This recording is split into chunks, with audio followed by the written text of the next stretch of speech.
Cross Kubik looks like a normal, healthy kid in this video from 8 years ago, but he wasn't always this way. It's critical. It's beyond critical. If you're familiar at all with staging, staging 4 is worst case scenario.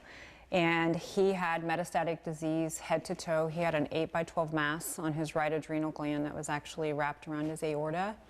And he had metastatic disease in his bone marrow, his blood, all of his primary major organs. When he was just 20 months old, Cross was diagnosed with stage 4 neuroblastoma. It was very grim. Upon diagnosis, we were told essentially to take him home on hospice, that a child doesn't typically survive this level of disease. It's been a long road. He endured 17 rounds of radiation, 13 rounds of chemo, 12-hour surgery to remove the tumor. The darkest moment, I was told to plan his funeral on 2 different occasions, and absolutely not on my agenda to plan his funeral. Cross pulled through, and we followed his progress throughout the years. This was him when he was in treatment.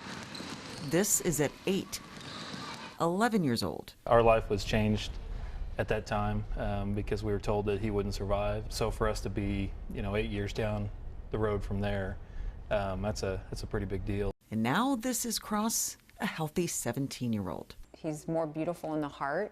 He's very wise because of his life. And what he saw at the time, he saw much death and was surrounded by sick kids, and it's made him very humble, and it's made him, a pretty amazing teenager. Their hope came from St. Jude. You hear that word hope over and over and over, and honest to goodness, it's the only time that we were able to breathe. You knew that aside from God's grace, the wisdom of St. Jude was the best place in the world that you could be.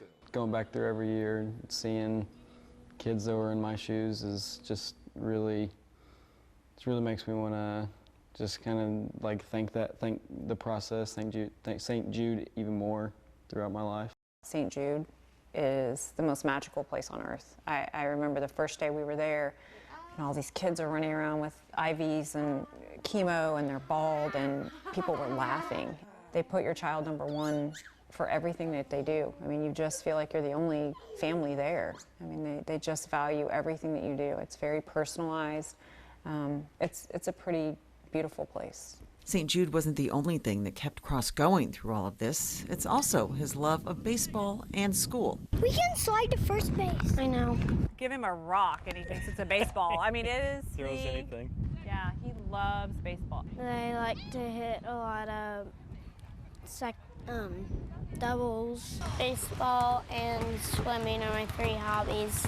He's very well-rounded. Baseball is his life and his passion. He loves it. But he's a beautiful kid with a beautiful heart, and baseball just kind of is the icing on the cake that he's such a gift that we were able to see him just thrive. I play baseball quite a bit actually, and enjoy lifting weights, and as much as I hate to say it, I enjoy going to school. And today, Cross is, well, we'll let him tell you. I'm 100% cured. I mean, the yearly checkups are just kind of just check in, make sure everything's going good, and next year will be my last, or when I turn 18, which will be next year, so will be my last year of the St. Jude life. Cross's faith is insurmountable. Mm-hmm. I mean, we believe God had a large plan in all of this for him.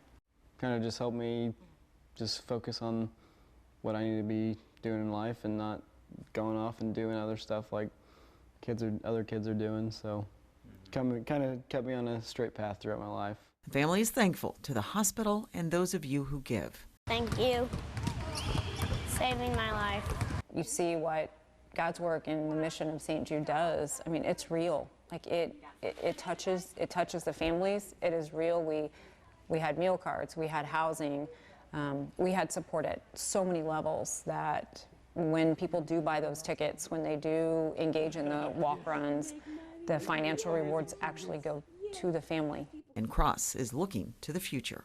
I want to be an orthopedic surgeon, sports med orthopedic surgeon, so my plans to go to like Drury or Rockhurst. Those are kind of my, go to pre-med there and just see where life takes me after that.